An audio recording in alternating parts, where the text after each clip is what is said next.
Welcome to the Warframe Weapon Encyclopedia, where today we're checking out the Cycron. You can get the blueprint for the Cycron from the Corpus or Energy Lab in your dojo, and it's definitely on the more expensive side of things because aside from some ferrite and circuits, you're also gonna need field drawn as well as a fully built forma. The Cycron is a Mastery Rank 8 fully automatic secondary B weapon that does primarily radiation damage, with the second highest damage type being puncture, and then there is a little bit of slash as well. The crit chance on it is a little bit low for my liking, and the crit multiplier is below average as well, so I don't feel like investing into crit is entirely a good idea, though it does have really good status and it comes with 1 meter of innate punch through. Another thing to bear in mind with the Cycron is that it has a limited range of 24 meters, which is this far away from the door, so anything beyond that is outside of your reach. And finally, the Cycron uses a battery style magazine, so it has a 40 round mag that recharges on its own, and it recharges very fast. So it basically has infinite ammo. Now, as far as the build is concerned, as I've said already, I feel the crit is too low to be worth investing into, so I would instead recommend going full on into status. The weapon will actually perform pretty good with a setup like this. Yes, the beefier enemies might take few more shots, but that doesn't really matter since you have infinite ammo. And the performance here can be even better if you include galvanized mods and you perhaps get an arcane in there as well. You can take out barrel diffusion and replace it with galvanized diffusion for far more multi-shot,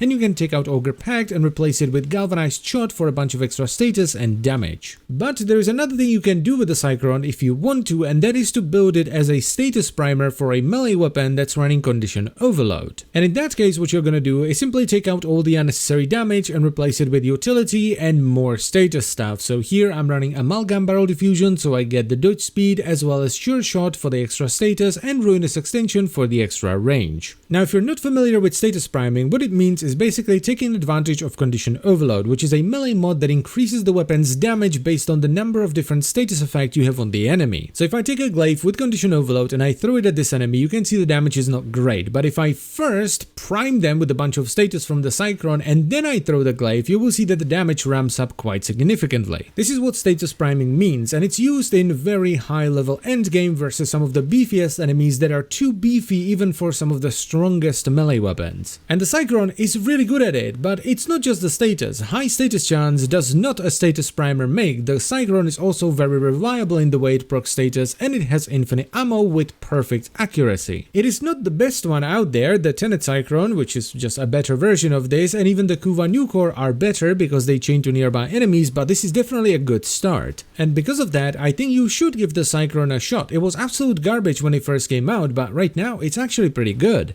And that is pretty much it. So I thank you very much for watching. As always, guys, I hope you've enjoyed the video and found it helpful, and I will see you next time. Bye bye.